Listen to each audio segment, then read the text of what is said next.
Welcome to Gamesthetic. This is episode 220. I'm not Alex Light. We are actually going. I'm not sure what we're doing today. So what are we doing today, Alex? Well, you see, we have Steam Next Fest. We're going to talk about some demos that we played and why John would love Unmourned. We're also going to talk about the Altars, or at least I will, because it's a really fun game. It's on Game Pass and you can play it. And I guess we'll touch on the Xbox Showcase and talk about that. And I'm actually curious about the Altars because I keep looking at it, but I don't know what kind of game it is. So I'm looking forward to talking about it. It's really good. I've really enjoyed it. I've only played about 4 hours and it's pretty fun so far. All right, this is all my energy. Bye. All right, see you, buddy. John, how you doing? I'm done with y'all for the day. Wow! That was quick. Damn. We just started. So you got to give it at least 15 minutes. I haven't even been here that long. You got to give the show at least 15 minutes before you can say that you're done.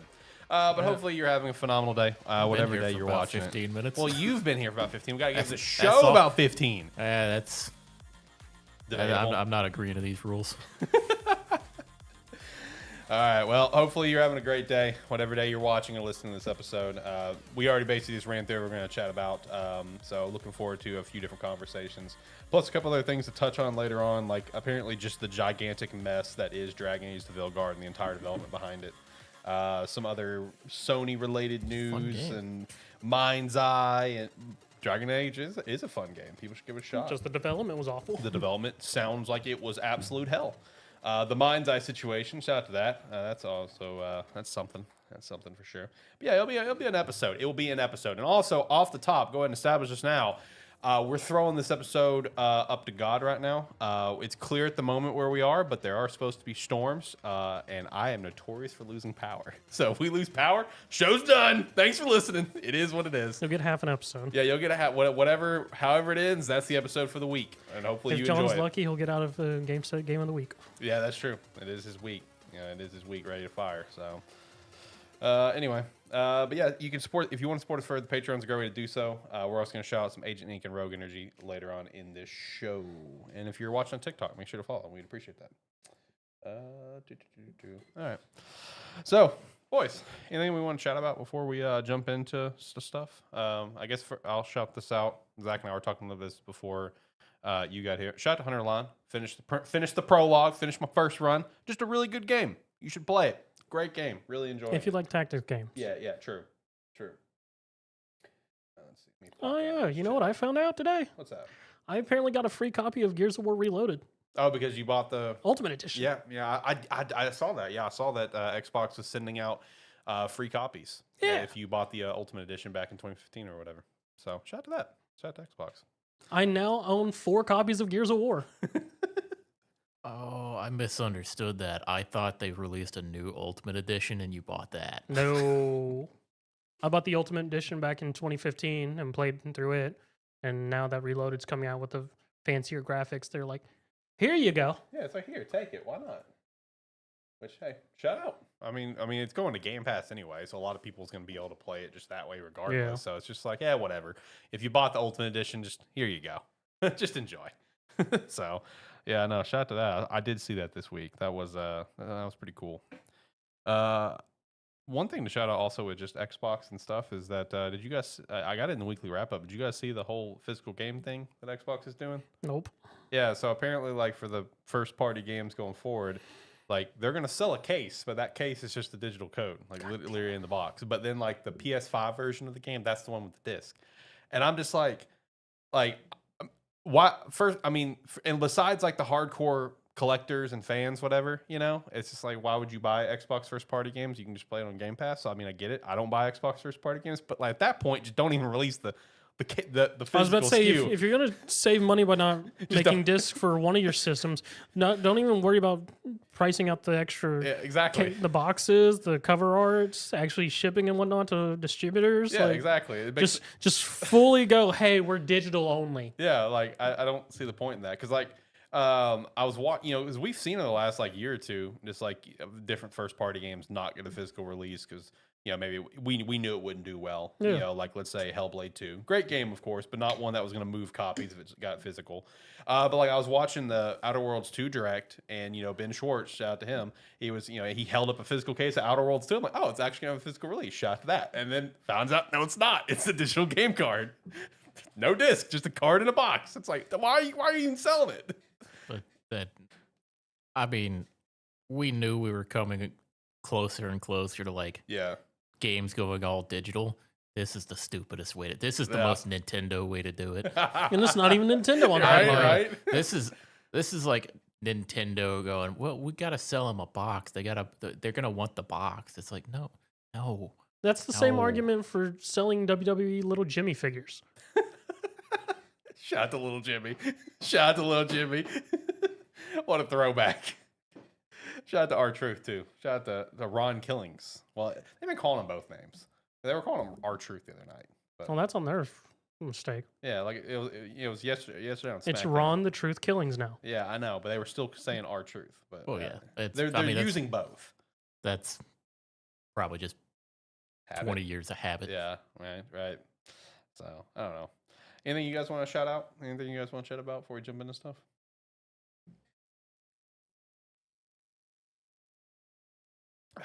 Love some Pib. Yesterday we got the launch of 3.26 in Path of Exile 1. Nice. It's 3.26 Secrets of the Atlas. Been playing it. A lot of fun. Nice. I was very excited to go back to the first game with a new league and get to play it again. Yeah. Because I like Path of Exile 2. Still prefer 1. It's my preferred game still. That's fair. So glad that we've got another league. It had been close to a year. Mhm. So I've been playing a lot of that in the past like 24-ish hours. Good. What about you? You got anything you want to shout out to the Scream from the Rooftops? Among Us hit 7 years. Oh shit, did it? Yeah. It's crazy. You know what else hit 7 years? The reveal of Elder Scrolls 6. Jesus Christ. I saw that happened this week. 7 years since the reveal of the title card. The fact that even Todd's just like, yeah, I may have revealed that one a little too early. It's like, oh, really? You think? I'm going to be honest, even back then when it happened, I'm pretty sure most of us went, this is literally just them going, hey, we're working on it. Now leave us alone. That was my mindset. It wasn't even like, hey, we're working on it. It was, hey, after we finish Starfield, this is what we're gonna do. That's how they phrased it. It's like, okay, well, yeah. It's a thing. It's on the drawing board. Yeah, and then Starfield took a little bit longer to get out, and now here we are in 2025. Yeah, and then they, had to spend some extra time working on it to make people want to play the game. Yeah, I still have not gone back to it. Hopefully one day I will. I won't. But we'll see. We'll see. I more likely would download 76 and go fishing. Yeah, I've been thinking about downloading 76. I never played it. Dude, the amount of love the 76 has gotten is crazy. 76 What a turnaround. was a turnaround, yeah. Yeah, what a turnaround. I've been thinking about it. Yeah. I might do it. It's Now on that- Game Pass. Now they got the fishing thing coming out. It's a great time. It's already out. Oh, it is? Okay. Yeah. Well, there you go, John. Yeah, It's a great no. time to play. It was released the same day they announced it. Okay. I know John likes his fishing in games, so it's a great time to jump in, man. Because 76 is one that I also have not played since the launch, personally. So it's one of those things where I always look at. It's like, should I go back and give it a shot? Because it's like, it's gotten such a huge turnaround. I mean, from my understanding, it is very good now. Yeah. I mean, the main point for veteran 76 players, if you were playing from launch, is that they just luckily have like a bunch of sort of legendary equipment Mhm. that could only be earned in 76 during specific times. That is stuff that's been taken out of the game because Right. it was just too groundbreaking. And now they're like literal pretty much ancient artifacts and equivalent of 76. And like people hoard these things, and like actually losing one is drastic for the community because like once it's lost, it's gone. We're not recovering that back. Okay. Got it. The same mindset I've had around 76 is I've said this before on the show. It's like, oh man, I look at all these cool updates coming out. It's like, should I give ESO a shot again? Because I also haven't played ESO since launch. Nope. ESO looks fun. Nope. It looks fun. That's what they do with their marketing. It's very good. Yeah, it's very good marketing. Okay. Again, I have not played it since launch. Yeah, So. I mean, one is like 76. Do you want to go have a good, like, probably 100-hour trek and have a lot of fun? ESO, do you want to go spend 500 hours playing the game? Yeah, basically, it's honestly that's why I haven't gone back to ESO, because it's the same reason why, like me and you, like and a lot of our friends haven't gone back and tried to do Destiny 2. Like, it's just like, oh god, where do you even start? I was about There's to say so much to for do. ESO is more the MMO mentality versus 76. I mean, it technically is an MMO, but Right. it's far less of that grind mentality. Yeah, it's a lot easier re-entry back to the game if you Yeah. haven't played it. Because when you really think about it, 76 has a lot of updates. Yeah, it does. So it does have a lot of content to it, right, right. where you could easily spend a ESO amount of time in it. Yeah, true. All right, boys. Let's jump into stuff. Do we want to start with altars or Steam Next Fest? How we feeling? What do you think is going to be the better conversation? I mean, as a group conversation, Steam Next Fest. There you go. And then let's go with altars first. Okay. All right. Yeah. Shout out to the altars that came out this week. Came out Friday. It is on Game Pass. I personally had no idea about this game until I started my June Metacritic video. And I just saw it on there. I started watching trailers for it and stuff. I was like, oh, this actually looks pretty Oh, sick. is that when you knew about it? Oh, Yeah, I had no idea about it until I started doing that Metacritic predictions video. I saw it like a couple months ago, and just every time I looked at it, I was looking at stuff and went, so the only thing I understood is there's multiple of this one person, but when I looked at like screenshots of one, I was like, I don't know what this game is. Is it base building? Is it survival? Both. Is it narrative? Yes, all three. Okay. Yes, all three. Correct. So yes, no, everything he just said is correct. It's base building, it's survival, it's a narrative based, choices matter kind of thing. Where you are playing Jan Dolsky, you are a builder for this project, and as you and your team get to this world, everyone died on the way there except for you, and now you're just stuck in a situation with your big base. It's a giant wheel that can move around, and you. It's basically like very, in my mind, and I think a lot of people's mind, based on just general reviews and stuff, like Fallout Shelter type of like Does what it's inspiration. look like? Yeah, it's very Fallout Shelter like, which I love because I love me some Fallout Shelter. Love me some Fallout Shelter. You know, the base is all built within the wheel, and the wheel again it can help move you around the world. And one key element to the game is, you know, the planet is just filled with so much radiation. The sun is filled with a lot of radiation, so you have to constantly keep your base moving to prevent from like, you know, the sun hitting your base, hitting you guys, whatever, because it's gonna obviously kill you. So like basically every time you go to sleep, you wake up and it gives you some sort of heads up of like the sun is X amount of days away, the sun is very far away, whatever the case is, and it's just kind of ticking down of like when you start seeing like in my case, I got up to day 22 before something happened, and I either had the choice to keep going or backtrack. And I'm just like, I'm gonna come back to this and figure out what I want to do. If I want to backtrack or just keep full steam ahead. Because the sun was going to kill you? No, just because something happened. I'll say what, because it's not a spoiler. Because it's like it could not happen. You know, it just depends. It's not narrative. A Spoilers. sandworm attack? Do what? A sandworm attack? No, not a sandworm attack. That's not a thing yet. I don't know because new things keep happening, so I have no idea. But no, so you know, as you kind of get into it, you're just trying to find your footing. You're trying to make any sort of communication that you can, leaving the base, setting up different, you know, little mining posts to get any sort of resources you can. And then when you finally are able to kind of get some communications going, that's when basically the head corp that's leading this entire mission, they're the ones that drop, hey, go use the quantum computer. You know, if you go in there, you can do this and this, wipe everyone else's, you know, mine logs, whatever, and yours will be left. Go in there and you can use what's called the womb, and basically go clone yourself, go make an alternate of yourself. They give you the heads up to kind of go do that. So you go in the quantum computer, you go through there, and you can see your entire life for the main one. Like you can see his entire life played out at different ages of just like kind of like his just traumatic trademark backstory of where he and his mom were super close. His dad was abusive. His dad was a drunk and everything. You know, as you go through, you see where like he like doesn't stand up to his father, doesn't follow in his father's footsteps, doesn't do this, doesn't do that. You know, meets a woman that he loves. They start to kind of drift apart. You know, this happens, just everything that leads you up to age 35 when he joins this project. And when you're going into the quantum computer and the womb to basically pick a alternate, the first alternate you get is going to be the technician, just by default.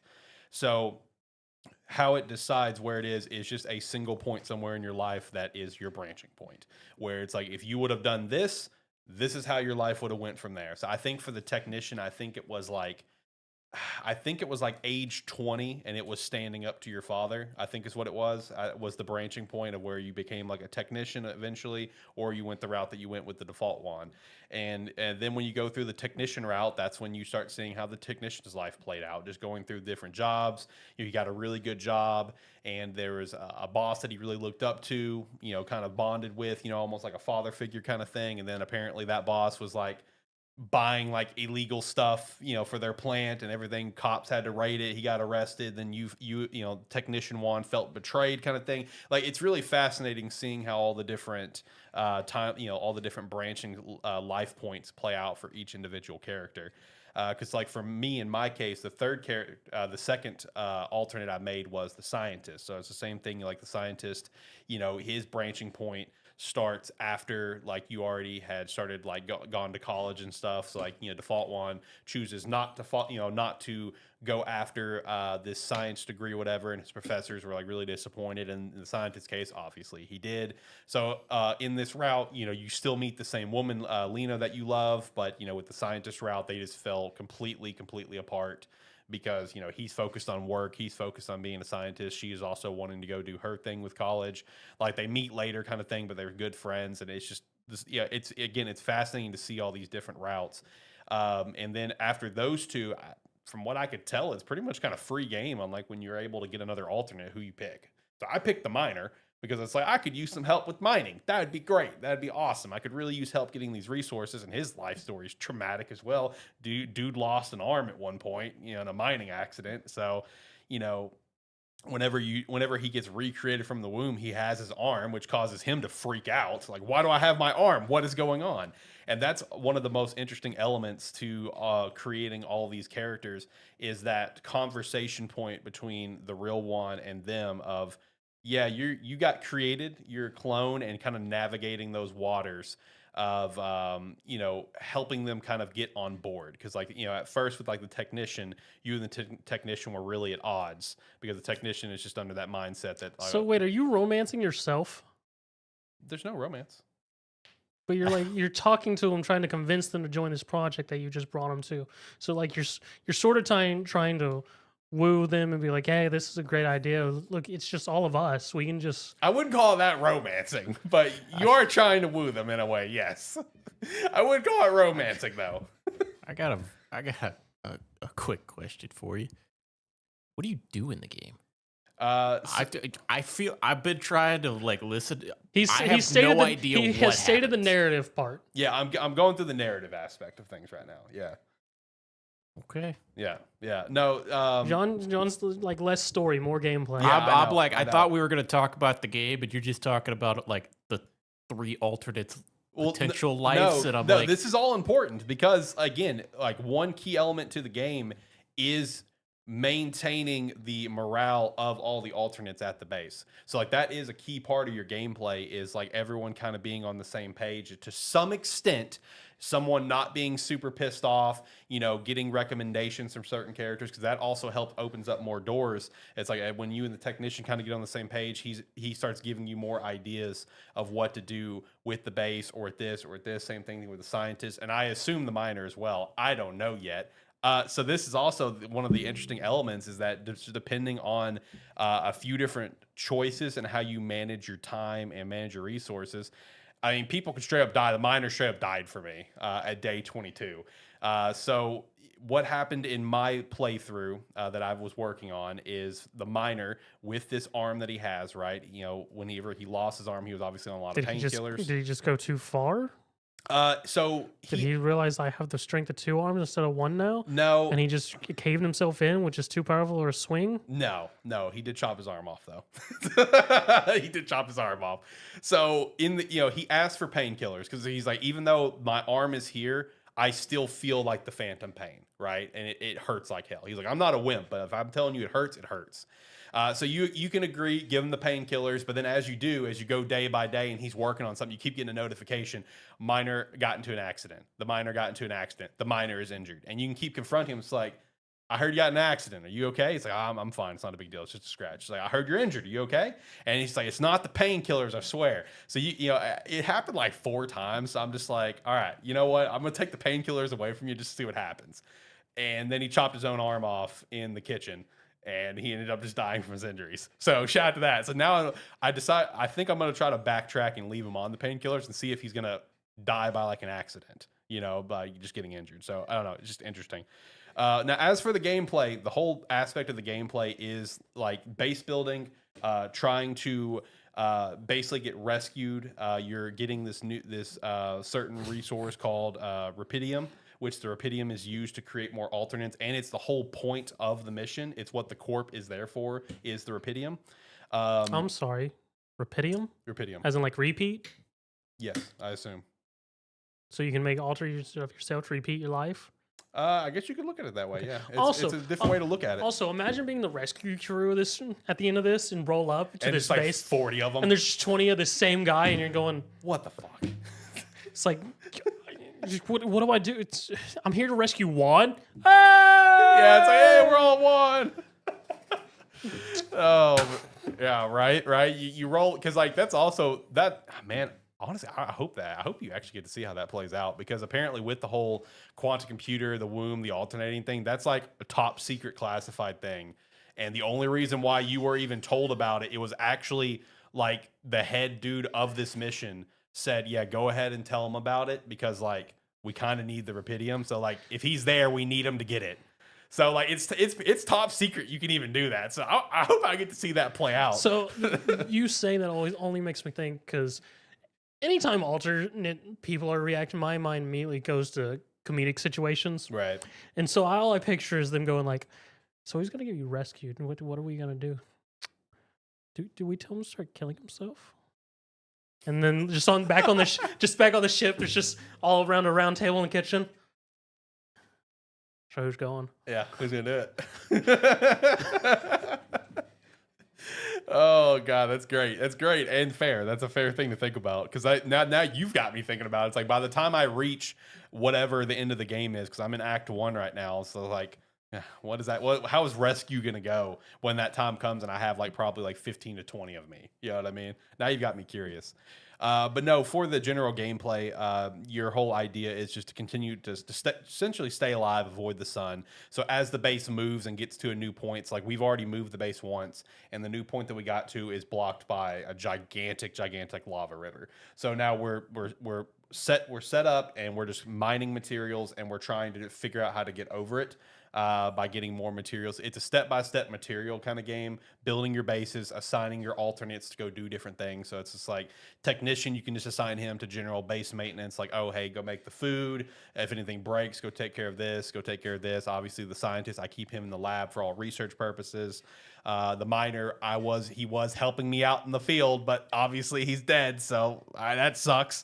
And then with them dying, it just pops up to the screen. It's like, miner's dead. Do you want to continue or load a game? And you can just reload and try to prevent it. So I can choose to just say, well, I guess miner's dead, and just keep moving. So if the altar's dead, is that it? You can't make another version of that one? I don't know. That's one reason why I kind of want to hit continue and try again. Gotcha. Yeah, because like one key story element that I was working on, I was in the process of working on, is getting him a new arm. Because like what was kind of talked about was just like, get him a new arm, whether if it be like a prosthetic or like grow him a new arm with the womb, which is something the scientist was exploring with a serum that was going to grow him a new arm. I thought you said he already had an arm. Yeah, he chopped it off. Oh, so he didn't die from just chopping it off. No, yeah. It was a couple day thing. Yeah, it was a couple days, and I was trying to get all the resources to do everything. Gotcha. Yeah. Okay. Yeah, no, and it was completely like at random for me. It wasn't like, it was first thing in the morning. Like I'm out in the damn field. I'm mining some organic material, and all of a sudden it just pops up midday at 1 o'clock. Oh, miner's dead. I'm like, what? It's like, damn it. So, again, now I've got the choice to keep moving or try to reload. So I don't know. We'll see. But, it's been a lot of fun for the few hours that I've played, man. It can be a little stressful with a few different things that kind of pop up, because I'll tell you where things really started to derail for me, where I feel like it probably kind of led to the miner dying, because I kind of had to go backtrack on stuff, is there was an electromagnetic storm that took place, and man, it fucked shit up. It fucked shit up at the base. Me and the tech was constantly having to repair stuff, and it just kind of set me back on a couple things, which then you can just further just help with more research stuff and more building to basically help further streamline stuff like a standard base building game like this. Like just think Fallout Shelter and your early humble beginnings of what your vault was like and what it was like after playing the game for X amount of hours, right? I mean, it's the same concept. You get more people, you streamline your efforts on everything, and then I guess we will just continue to see further what the actual like overall narrative is besides just getting rescued, because it's multiple acts. Like I mean, like I went through the prologue. I'm in Act 1. So in terms of the overall narrative, the only thing that we have is that we're trying to get rescued. They're working on the rescue mission, and we're here for this Rapidium that we found, and we're still mining the Rapidium to help further accelerate the rescue. So, yeah, that's the name. So sorry, buddy. But I was looking at the Steam page over here because I'm like, I still have no idea what the fuck this game is. Just base building survival. You say that, but then you're like Fallout Shelter and like talking about being out in the field. I'm like, what the fuck is this game? Yeah, the screenshots don't help you do it. No, it doesn't. It doesn't. They do eventually. Yeah, like I had to watch the trailer to fully grasp it. They do eventually get you there, because that's why I was confused over here, because I'm like, is this like, are you just looking at a screen and when you're saying you're out in the field, are you just telling your character to go? No, okay, you're actually going out. Yeah, I didn't know what the fuck this game was. Yeah. I've never looked at it before. Yeah. And your description was just making it more confusing for me. But I guess if you don't know what the altars is, it's hard to describe apparently. A little bit. Yeah, a little bit. It's definitely one just to kind of give it a shot. Even looking at the screenshots, it still didn't make a whole lot of sense. Yeah, no, yeah. You have a database where you can make your other selves. Yep. You have a top down or side forward Fallout Shelter type base building. Mm-hmm. Then you have like any standard survival game of stepping outside, touching grass, and grabbing materials yourself. Yep. Yeah. You see, when you said the base was a wheel, I was picturing like a cool looking like traveling thing, not that goofy bitch. It is goofy, brother. You are not lying. The base looks so stupid. I had to do. I like. You may have seen me be like, "What the fuck?" Yeah, I did. That's what I saw. The picture of the wheel. I was like, "What is that?" It's a wheel with like just a bunch of connexes. That's all it is, dude. Like it looks dumb, but it works, and you can further upgrade the wheel too for more like just room space. And maybe you can make an engineer one, and he tricks that thing out. Yeah, more than likely. Because so where I'm at now, the other options that I've got is I've got a general worker who will just stay in the workshop the whole time. Let's see, I've got a researcher, which is different from the scientist, and then I've got one called a guard, but he's not like I saw that, I'm like, is he like a physical guard? And kinda like the description that reads for it is like, when all the other altars act up, he'll pull them into a certain room and set them straight. And I'm just like, okay, all right, buddy, I don't have that room yet. It's not even an option for me to unlock yet. But so I'm gonna hold off on that one. So you have another one that just puts people in their place. If they're about to start a mutiny. Basically, I got like a therapist one that I can make. I mean, basically. I mean, it sounds like you probably should have made those before your guy offed himself. Right. Hey, buddy, I keep hearing you using too many meds. Why don't you step in my room and we can talk about it? Basically, no, because dude, when the arm thing happened, it was first thing in the morning. My guy woke up, and I got a little ping from the technician, and he's just like, "Hey, man, we got to talk." And he was in the kitchen. All right, let me go down to the kitchen. Walk into the kitchen. Him and the scientist are just cleaning up blood off the floor, and I'm like, "What happened?" It's like, "Yeah, he chopped his arm off." I'm like, "Why?" And then he was useless for a few days. He just, Not just a few days. Yeah, dying. So I was like, crap. So I don't know. It's been a really interesting game, man. You can go through. Your alternates can get into arguments as well, and when those arguments happen, it's just trademark. Pick a side or stay out of it. You can just walk away and say, "I'm good." And when you pick a side, sometimes it does. Yeah, it'll literally tell you does nothing, or it gives you an additional quest where you can do this, whatever. I think the problem is you're trying to be too involved with it. Don't you got shit to do? I got a lot of shit to do. Figure it out. I'm working on it. They may be clones, but they're adults. I'm working on it, brothers. We're all adult ones. Figure your shit out. Basically, that's yep. At the end of the day, they're coming to rescue Juan Prime. One Prime. And the only one that That's fully the only one that needs to make it. yeah, and the only one that like fully grasps that and doesn't really give a shit is the scientist, because obviously he's a genius, and like right when he woke up, he's like, oh yeah, okay, this is what's happening. So what went wrong?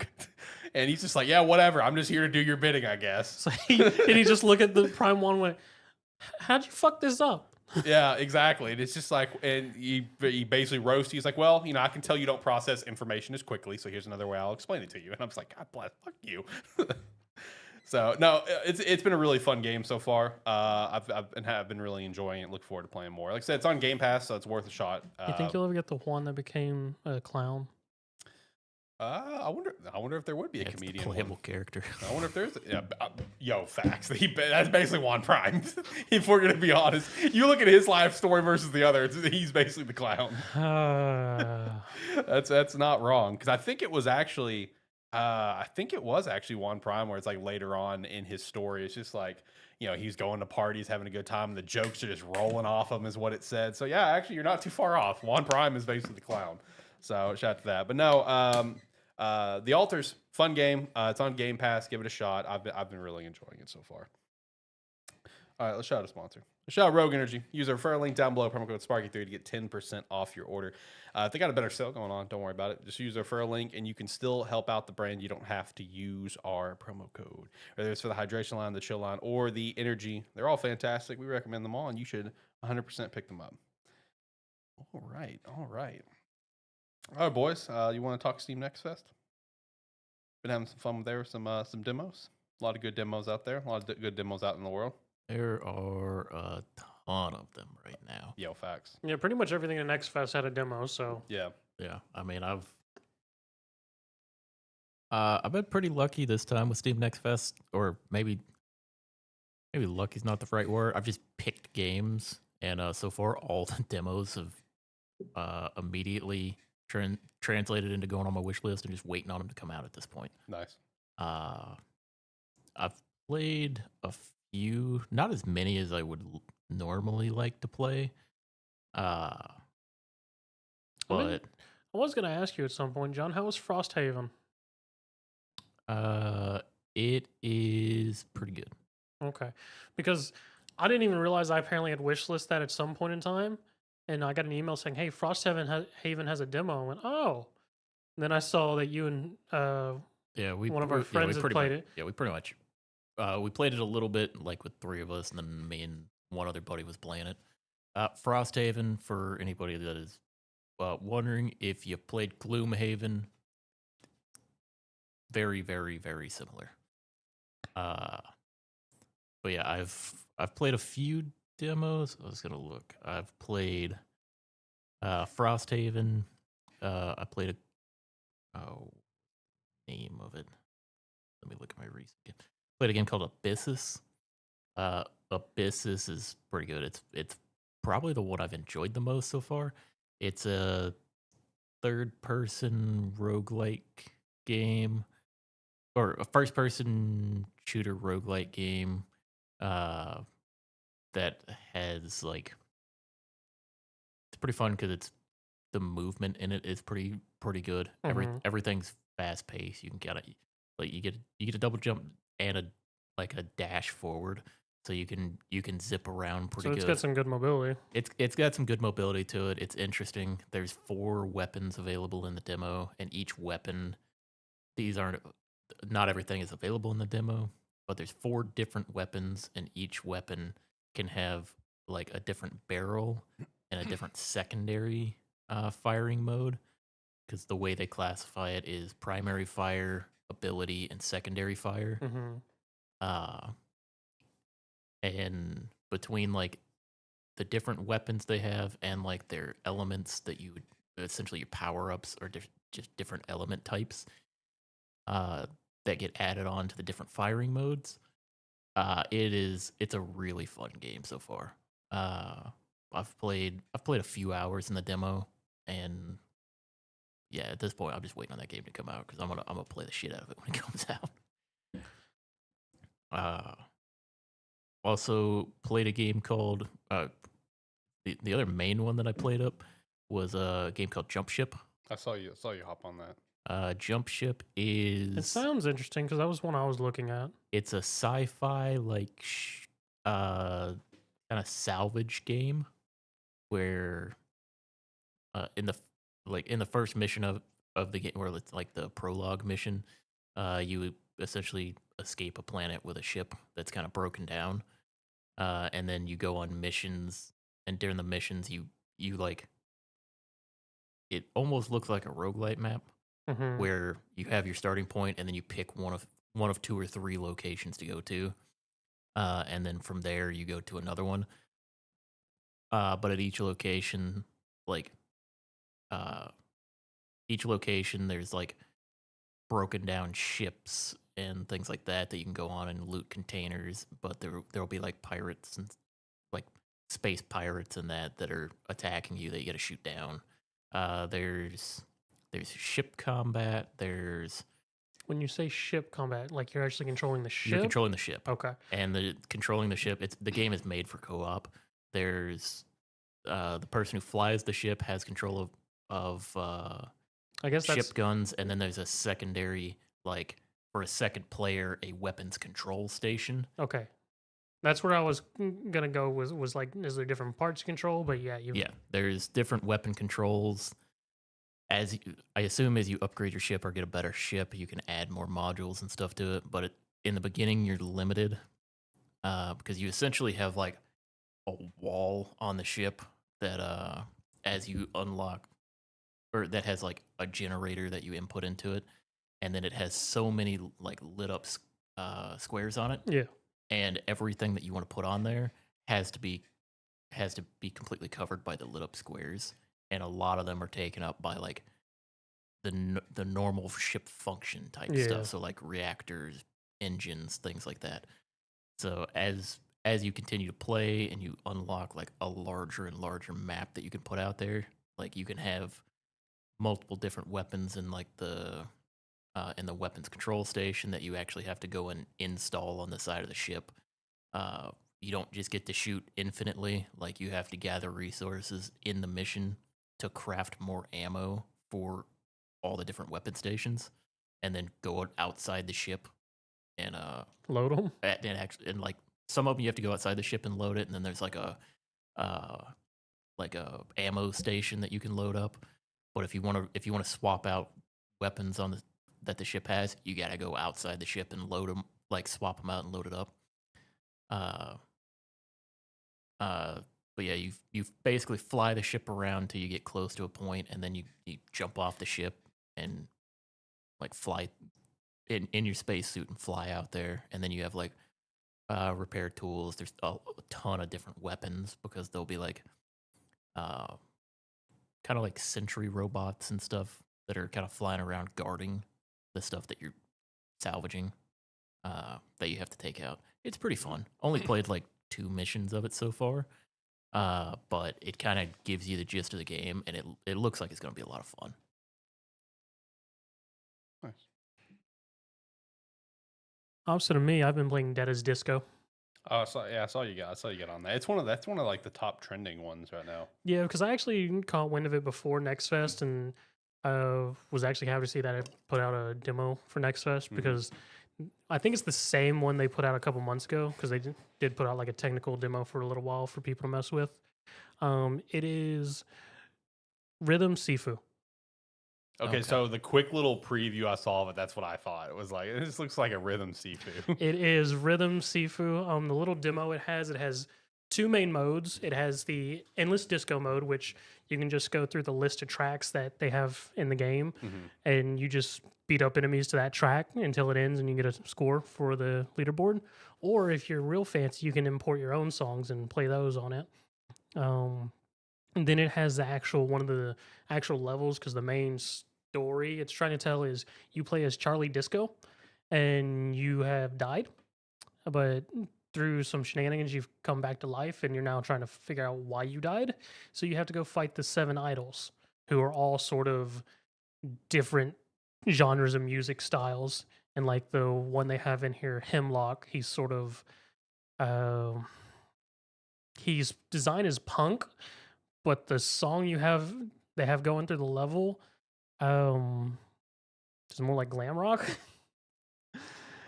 But yeah, so you got your hits, your counters, dodge.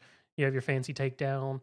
Um, more or less, you don't have to beat up people to the music, but if you do, and you do more damage and stuff like that, you have your fancy fever rush where you beat up people with nightsticks. Mhm. Overall, it was very entertaining little demo because like it wasn't like the full level. It was just literally they said it's a prototype of how they have it sectioned off. Mhm. So like you're just gonna have like different sections you run around through like an actual map leading up to the boss fight.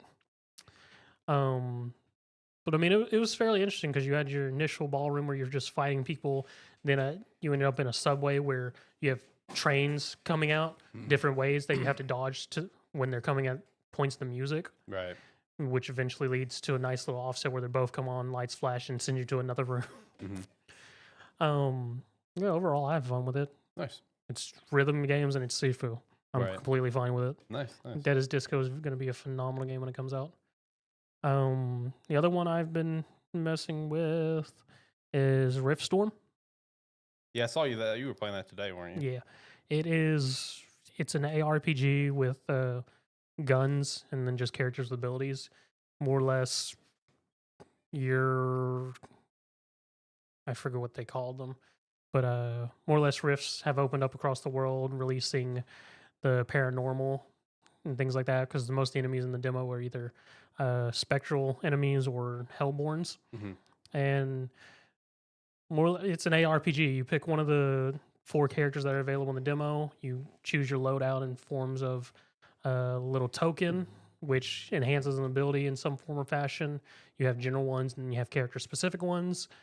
Weapons that you get at the end of missions that are just called artifacts. Different weapons. Each character you can use different sets of weapons.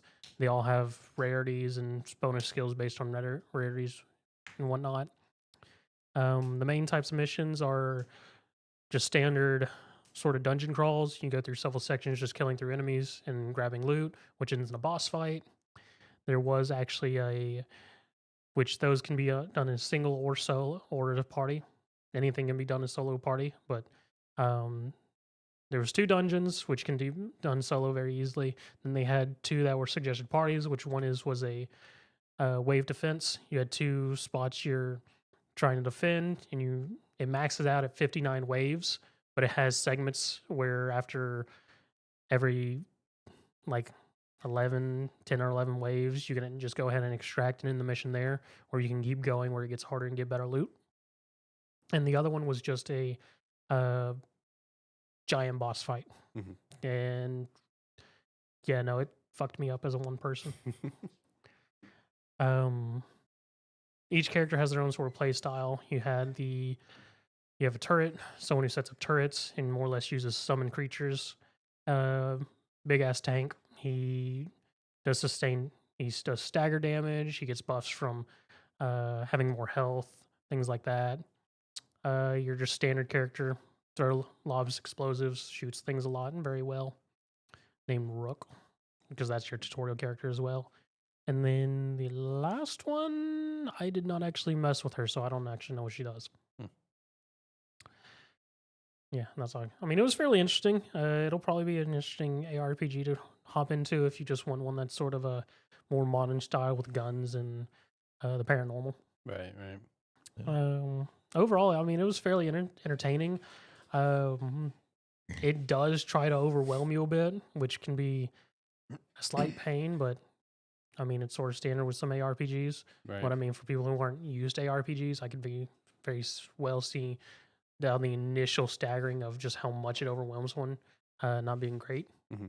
Because like, even on the dungeon levels, there's points in it where I was just like, that's a lot of mobs on the screen. Right. And the last one I've been messing with is Terminal Brigade, which is the best way to say it, it's a PvE hero shooter. Okay. Because you choose a mission, you can do it up to 1 to 3 players. You pick a character, and the demo there's 3 playable characters. They each have their skill sets and whatnot. more or less a map consists of zones and then boss fights. At the end of each zone, you're able to. It's because it's got roguelike elements. So at the beginning, you get a perk, choosing one of the 3 gods of this virtual realm you're currently trying to fight in and stop a virus from taking over. Mhm. So you take one of their initial perk sets, which gives you a couple skills and a couple passives to start you off with. Then after you've cleared through each zone, you can pick up another perk, which is just randomized from the pool. And then you can have a perk that is on your primary ability, your minor ability, your reload, your dodge, and then just a passive. Mhm. So yeah, after you're in the zone, you either get a new perk or let you level up a current perk you already have. After so many rooms, you'll have a boss fight, which once you complete, you'll get access to. I forget what they were called, but more or less it's a specific perk to that character, and you can only have one of them in a run. So after each boss fight, you can either keep the one you have, or you can change to a different one if it seems better for your build you're running Mhm. on that current map. Overall, it was very entertaining. I enjoyed the 2 characters I was able to play. They were very fun with different play styles, which were very viable to be able to succeed on just as one person. Um, the boss fights themselves, I will personally hope as launch is a little bit different because for the most part, it was just a lot of bullet sponge and just dodging attacks. It is over the shoulder, so there wasn't very much versatility in them other than looks and just attack patterns. Mhm. Like the last one on Ring City, it's just a giant snake, mechanical snake that I just had to keep shooting, dodge its bullets whenever it charged, just run it into cover to stun it, and just bullet sponge into it. Mhm. So I mean, hopefully for the boss fights, a little bit more versatility because I mean, other than just being bullet hell sponges. Right. But I mean, looking at the characters, it seems like it could be fairly entertaining. But if you look at it, Alex, you can see it, the designs of the characters and sort of how things are set up for the characters. It's heavily inspired by hero shooters. Okay. Fair enough. So I got two that I haven't played that are on my list to try out. One of them is a game called Necromancer's Tale. Hmm. It's a CRPG where you play a minor noble who kind of gets drawn into the art, the dark arts of necromancy, and then tale goes from there. It says it takes place in like alternate version of like a 1970 or 1733 Venice. So looks interesting. I'm excited to check that out because I mean it looks fun. It's party based CRPG, so I'll probably enjoy it. The other one that I was wanting to try out is the comeback of Vindictus. Yeah, I saw that the Vindictus. I was like, wow. Vindictus got its demo. I haven't tried it yet. A buddy of mine played it, and I asked him about it. He goes, like Vindictus. He goes, it's kind of like modern day Vindictus. I was like, okay, that's kind of actually very good. I was like, that's what I needed to hear. Vindictus controlled very well from what I remember. Yeah. So I haven't tried it, but I've heard that it still feels good to play. So, See, I did see that. I should actually look at trying to pick up that demo too, because like I was surprised by that too, John. When I saw Vindictus, I went, "Wait, what? Vindictus?" yeah. So I'll definitely be giving that demo a shot. But yeah, I just wanted to shout those two out as well. Haven't played those yet, but they are on my list to play. Nice. I've jumped into a few different ones. There's only 3 that I really want to shout out and talk about. One of them, honestly, might be my favorite of the 3, but it's not like super. I don't want to disrespect the game. It's not like super unique or anything. It's just it really hits you in the nostalgia. You know what I mean? And that's good enough for me. Called Elementalis. Did you guys see this one? Nope. So this one is straight up 100% basically like Link to the Past, but with elements. And man, does it hit in the nostalgia. That was my first Zelda game. Great game. Would love to see it get remade in like a Link's Awakening style someday. But that's essentially what this game is. When I looked at it, I looked at the screenshots, like, this is literally Link to the Past, but there's elements involved. And you boys know how I love my elements.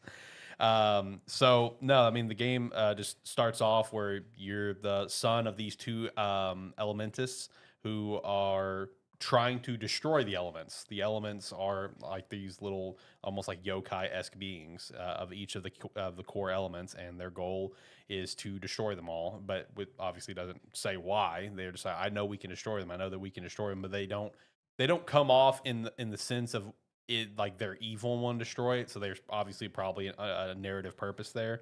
They try to go destroy one. You happen to follow them.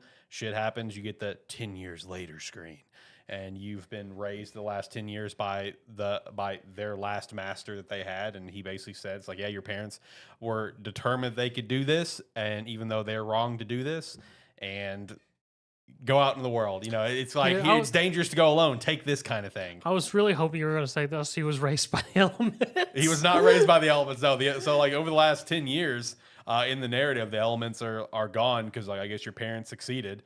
So like, the first village that I get to go to was a village of dwarves that had a lava river going throughout the village, and the lava river is dried up, and you have to go into the mines and do this. And there's like, it's like you're gonna have a temple to do. I mean, it's literally Zelda. I mean, it's just Legend of Zelda, Link to the Past, basically, with elements. So it's like, if that's like their favorite Zelda, if they love those old Zelda games, is this like 2D this or is 3D? This is 2D. Okay. Yeah, like it's like, imagine what Link to the Past looks like on the Super Nintendo. That's what this game looks like, but like obviously HD and colorful and fancy. So like, look, Link to the Past is someone's favorite Zelda, and you enjoy element combat and elements just in general. Play this game because it'll hit you in the nostalgia, and it'll just be a fun time. It's not like the greatest game on the face of this earth, but it's cool. It's fun. I'm here for it. So that one is on my wish list. And then the big thing that I was here for was spooky games. I wanted to check out some indie horror games, and I got two that really enjoyed. One of them is already kind of popping off on its own, so it's not like I'm bringing any additional light to a game. And that's No, I'm Not a Human, or No, I Am a Human. That's what it is. No, I Am a Human. Isn't that more of a thriller game than a horror game? It's both. Yeah, it's kind of both. Okay, because I mean, I've seen people play it. I never really thought it was a horror thing. Yeah. But again, it's mostly a who am I going to let into my house simulator and not going to cuck me. Yeah, basically. It's who's the imposter kind of situation. Yeah, so like the whole idea of the game is I'm actually sort of surprised that one popped off for you. Okay. No, that one's actually popping off. Well, I knew it was getting popular. I'm surprised that you chose it. Oh yeah, no, it looked like a lot of fun. And me and Christina both were enjoying the hell out of the demo. When it popped up in the demo, we're like, damn it, we need to know what happens the next day. But no, the whole concept of the game is that there was an explosion of the sun, which in reality we would all be dead. Let me go ahead and establish that. That basically just caused where you cannot go out into the day. If you go out into the day, you're just going to burn to a crisp, essentially, so you can only go out at night. But with this has also brought up what they're called as visitors, which are just, I don't know, like mole people, monster people, I don't know another way to put it, that are just going out and just killing people at night. And every night you have your little house, and every night people are going to come knock on the door, and you can choose to let them in or tell them to go away. And when you let them in, you go to the next day, you have the choice to like interrogate them to figure out if they're one of these visitors, because the visitors disguise themselves, as normal people. And if you can detect that one of them is a visitor, you can just pull your gun out and shoot them. And you're just trying to stay alive. And here's the great thing about it, John. None of them look like normal people. Yeah, dude. Is there a consequence to killing a person? Not really. No, because I did it. Oh. I mean, what's the problem? At this point in the demo, no, there is no consequence for killing people. Yeah. At some point, is there probably an event that will happen if you kill somebody? Probably. Yeah, potentially. Yeah. Because there is a ending for if you choose to not like let anyone in your house. Like the thing is, like people will eventually just show up at your house, kick your door open, and take you away. Yeah. If you just shove everyone away, that will happen to you. So shout to that. Fuck them. They can find their own house. Right? No, it's just like, so basically when every night starts, you need to check like all your windows, and every night like outside things change. Like at one point you see your neighbor's house burn down. There's a couple nights where at one window you see a visitor just out and about doing its thing, like looking all creepy, just standing there pointing or holding a soldier's decapitated head in their hand. And you go to the other window and you see a bunch of dead soldiers on the ground. You know, like there's different things that you'll see each night looking through the window. And like what Zach said, none of these people look normal. So it's like you can't like deduct, oh, well, you clearly look really weird, so I'm not going to let you in. That does not tell you if it's a person or not. They all look visibly very, very strange. But as each day goes by and you watch the news, they give you different tells. It's like, so now we've deducted that, visitors, have perfect, straight white teeth. That's a visitor. It's like, okay. They have dirt under their fingernails because they dug up from the ground. This is just like the psychological thriller version of Contraband Police. Pretty much. Basically.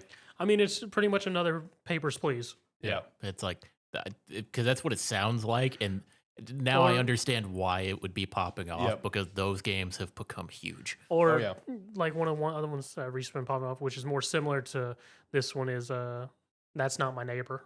Oh, yeah. I saw that one. Yeah. So, each day you got to just kind of figure out if you've got a visitor in your house or not, because if you leave them, they're going to kill people in your house, and you don't want that to happen. Which the wild thing in this whole scenario is like, you see all that stuff going on and like they're killing armies and whatnot, but they still have the same rule as vampires and can't enter your house unless you invite them in. Yeah, exactly.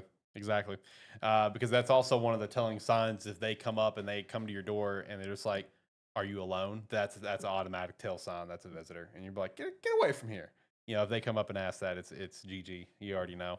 But yeah, no, we did kill one innocent girl, unfortunately, because she had the perfect straight white teeth, and she even said, she's just like, yeah, I don't know when that happened. It just happened. So it's like, that was pretty sus.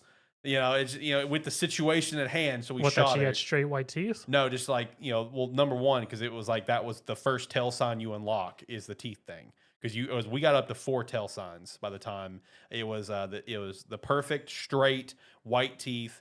It was dirty fingernails because they were digging up from the ground to get into up to the surface. Bloodshot eyes.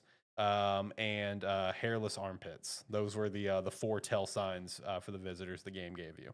So this was like the first or second night. I got 2 people in my house, and she had like this perfect set of teeth. And she even said, "I don't know when I got it. I guess I went to the dentist." Like, that's just kind of sus. So we shot her, and we assumed like, okay, we got him, cool.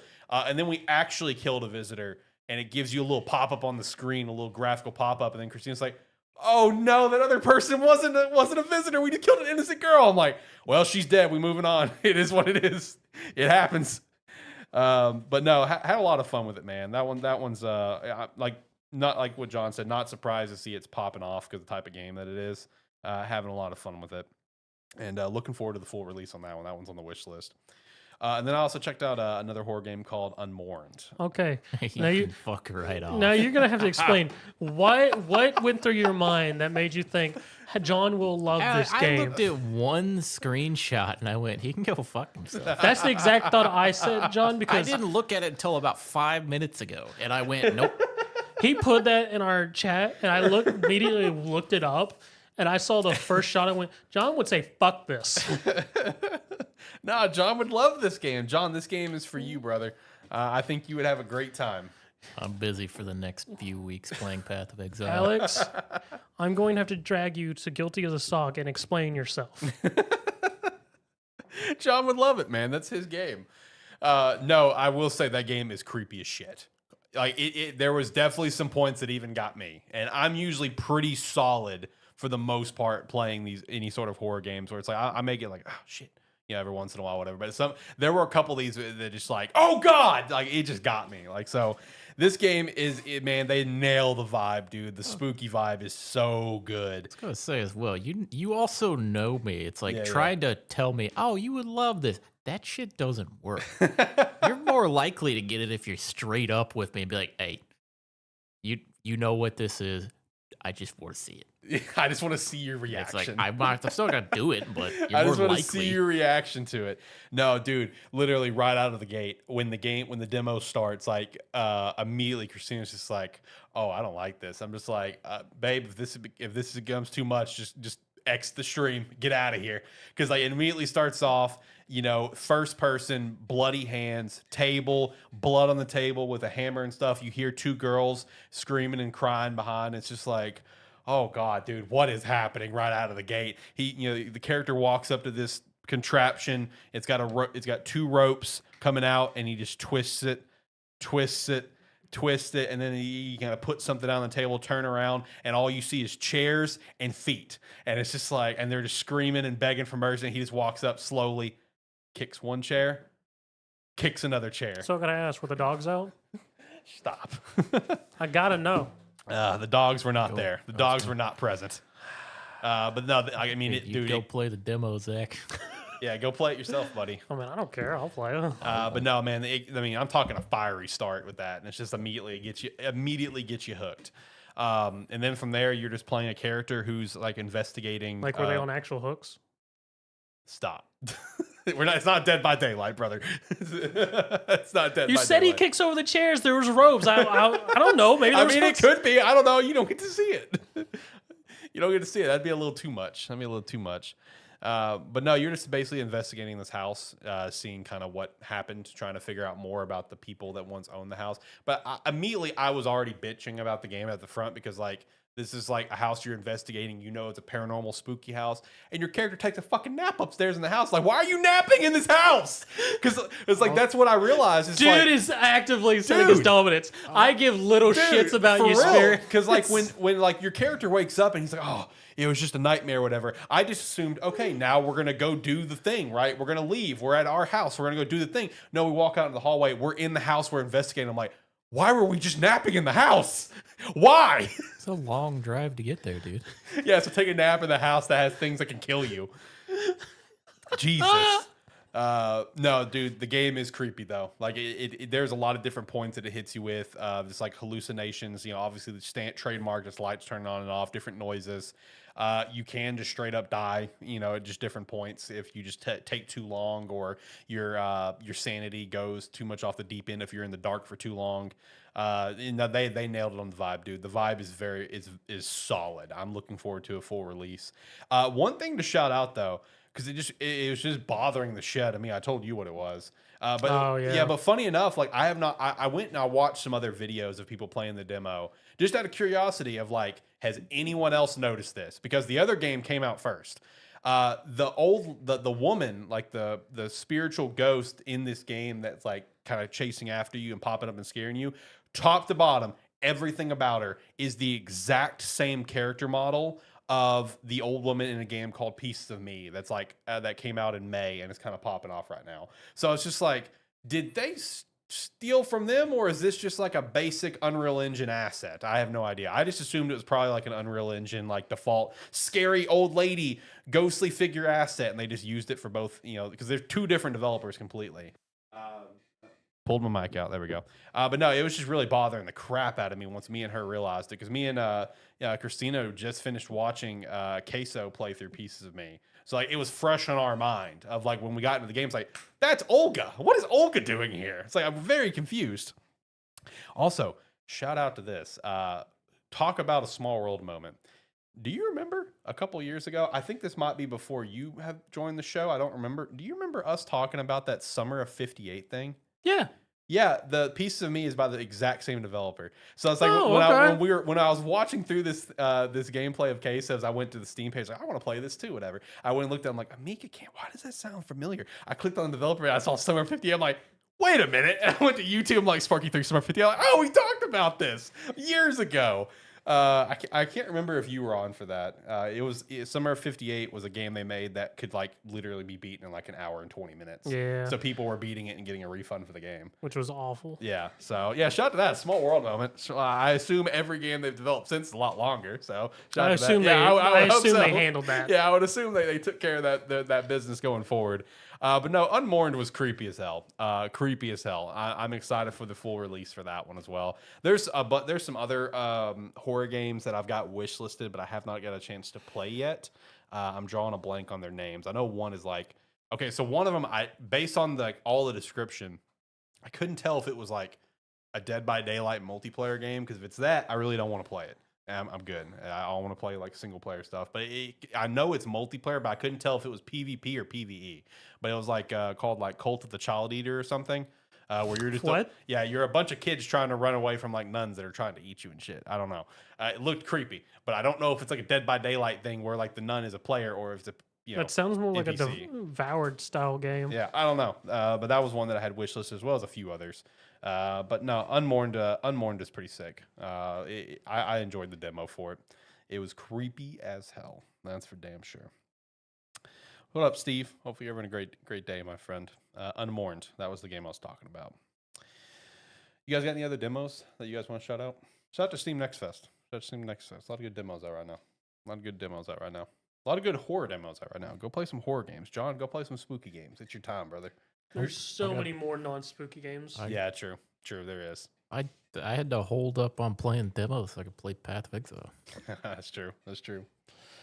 All right, let's shout out some merch. Let's shout out Agent Inc. Use the referral link down below. Go pick up a jersey, pick up a hat, or go over to sparkyshop.com and pick up some merch over there, whether if it's one of the t-shirts like the B shirt, the Lonely Boy, or pick up the We Have Hats hat, or as well as a couple other hats we got over there.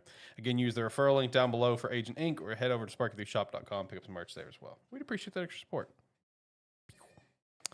Before we get to the Xbox Showcase and just you guys' thoughts on it, because we have not got a chance to talk about it on the show yet. I did make a video on it.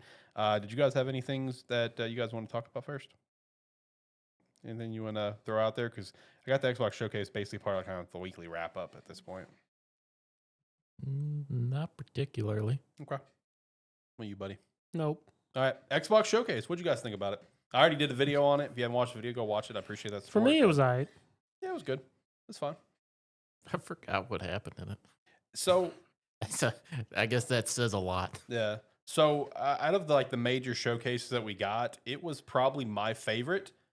But that doesn't mean it was like, this is amazing. I'm crying tears of joy. I think it was just probably my favorite. I think I've kind of forgotten what happened with it for the most part. Yeah. Mostly due to the fact that none of the showcases really catered to what I wanted for the week. Yeah, fair. So it for the most part, it's all forgettable for me. Right. That's fair. I mean, my biggest thing was probably getting to see more on the Clockwork Revolution game. That seems very interesting. Oh my god, that trailer! It was a lot in that trailer. Brother, the comments were so funny in the live stream. It's like how long is this? When is it gonna end? That was a long trailer. It was a very long. That trailer. was like almost a 6-minute trailer. I'm gonna be honest. It told us a lot. It told us a lot. I mean, they delivered that game. They delivered what that game was. Because the last thing we got was all just a bunch of Steam machines working and then just a title. Yeah. No, I actually really while I do agree it went on a tad too long, I did think that Clockwork Revolution looked pretty sick. That was one of my standouts of the show. One of the biggest sort of just throw it on the dartboard there just to continue the theme.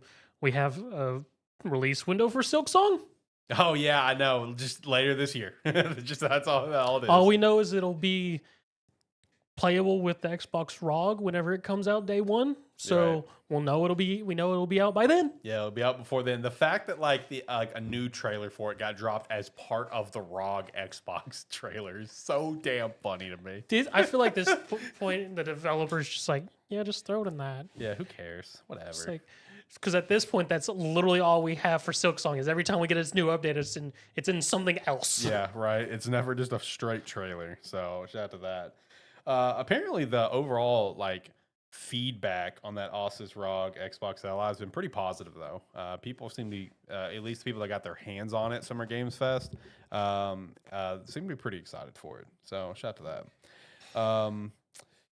Let's see. Hey, we got to see Game Freak's new game though, Beast of Reincarnation. So shout out to that. That is a Souls-like game. So Game Freak making a Souls-like. How about it? Shout out to Game Freak, man, for having an opportunity to make some other games. Because, they've made some over the years. They've done mobile games, but they did that one console game called Little Town Hero or something. I don't remember. It's like cutesy art style, whatever. But this is I think the first time Game Freak's made a game that has realistic looking graphics. Yeah. So shout out to it, which of course, to no surprise, I was expecting this. Quite the conversation online between Beast of Reincarnation and Pokemon. As soon as I saw this, that was my first damn thought is the conversation around this game is going to be very interesting. But here's the thing. I am pleased to report to both of you and everyone listening that 80% of the comments that I've seen is actually in the mindset of fuck Nintendo, fuck Pokemon Company. They agree that Game Freak's not the problem. And Yeah. I'm like, thank God people have common sense. Because if the other 20% that said Game Freak is just lazy, you guys don't understand the timelines. Pokemon is under a very strict timeline, dude. They have like I understand the games sell a lot of copies and the game started the franchise, but like, dude, the games are only like a very small portion of Pokemon sales. Very small. Like Pokemon as a brand, the #1 brand in the entire world, by the way, gets all their sales from cards, merch, plushies. That's where the money is made. Yeah, by the full-size Eevee plushies. Yeah, exactly. Or the Gardevoir one. We don't talk about that Yeah, one. we try to forget about that one. So it's just like for the games, it's simply a thing of, hey, we have this new TCG set coming out on this day, and the anime is starting this, and the movie is starting this.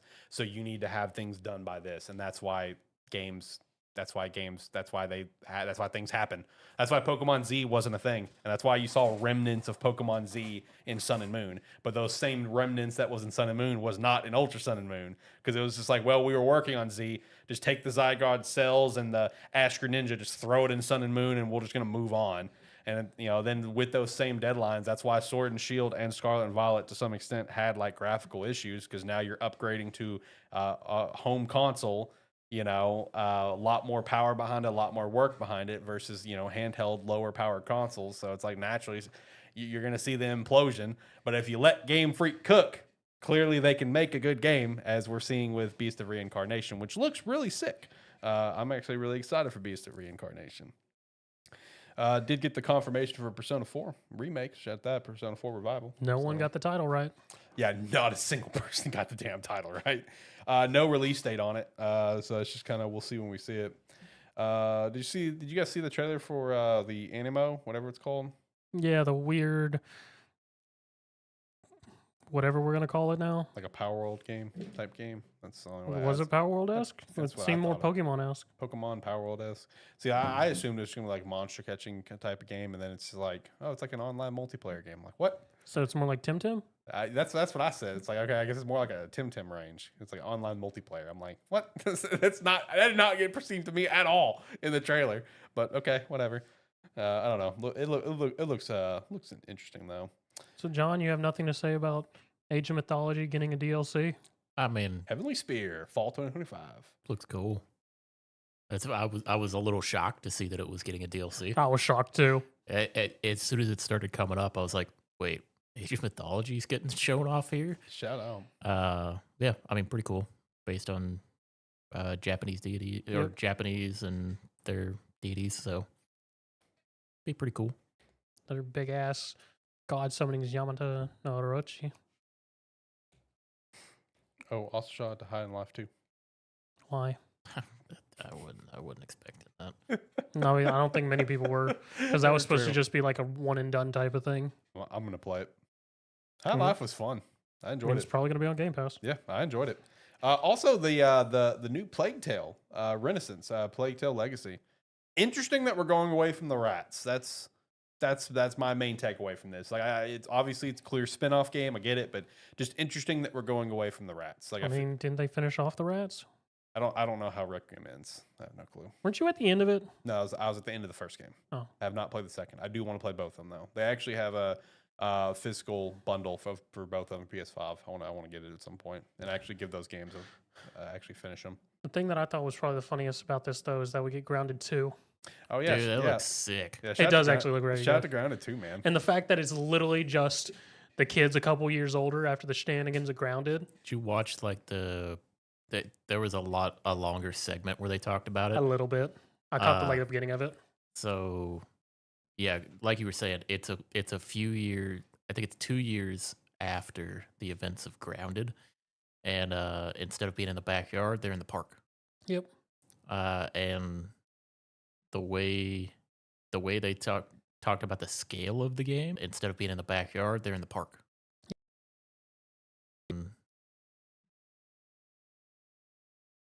About the scale of the game, they're like starting zone for Grounded 2 is the size of the backyard. Yeah. Because, I mean, Which- even from that trailer initially, it seemed like how they did the trailer made it seem a lot bigger. Well, they did that, or they wanted to increase the scale. Like massively like that. So that they could have what was the big surprise of the gameplay showcase, mounts. Yep. They showed mounting spiders, ants, and Bees. scorpions, I think. Did they show bees too? Maybe they didn't. No, I- you're right. They were all insectoids. Yeah. Like ants and stuff are more of your worker, like carry your stuff back and forth for you. And scorpions and spiders are more of, they can be collectors or like help you collect, but they are primarily there for fighting. Which is actually very entertaining to use in a fight in Grounded. And also they're moving towards a more archetype focused for like character builds and stuff, Mhm. as opposed to like just put on the piece of gear that has the highest damage. Yeah. So they said they referenced like a kind of tank based character, a rogue, ranger, and then they referenced something about a mage. A character being able to be some sort of mage. Which I'm very curious how that's going to look in Grounded.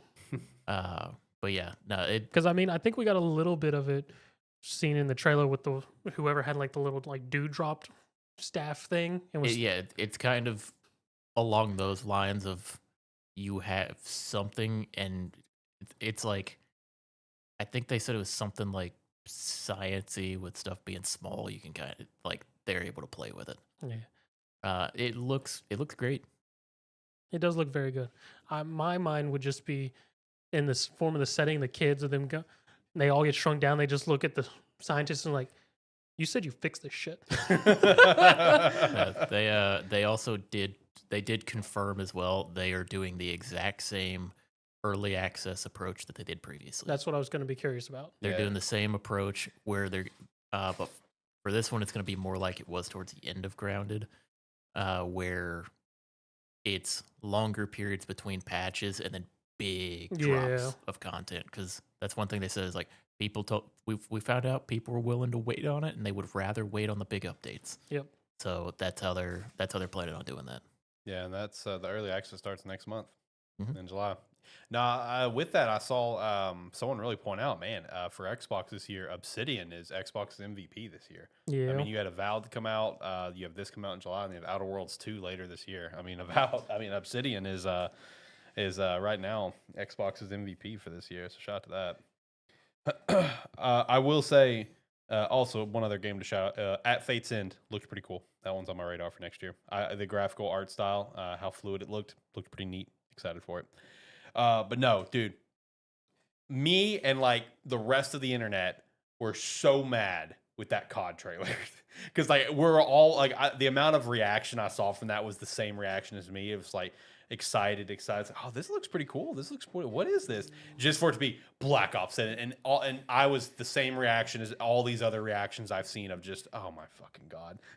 That was my reaction. You make this badass trailer that looked really cool and it's COD.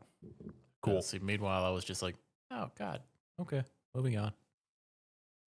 Which that's the other side of the world who don't really care about Call of Duty. And then there's still that 5% are like, oh yeah, new COD. Basically. You're getting your same game, new skin. Yep. Some other Edgeworth story. I don't know that I've ever played a Call of Duty story. Modern Warfare 1 and 2 for me. That's the only ones I've done. The first set or the second set? The first set, the OGs on 360. When I buy a COD game, I know what I'm buying it for. Yeah, exactly. No, I got so mad at that trailer. Just like everyone else did. So shout out to that. I did tune into some of the Outer Worlds 2 direct. I mean, looks cool. Shout out to all the additions they've made. I like the I like the floss. I think that's one of the bigger things that people were very interested in was the whole floss. The floss was great. The flaw, I will say as well, because like when I played Outer Worlds, I had some very specific like weapon criticisms about the game. Yeah, it looks like they've completely addressed that yeah. for this game. Because that's one thing that was like one of the starting things they talked out with is like, we want weapons to feel more unique. Yeah. Yeah, no, everything with the direct they showed, it looked pretty solid. I'd never played the Outer Worlds, but this one does look pretty cool. I'm just happy that they embraced the flaw system, came to a Yeah. whole embracement of just like they had.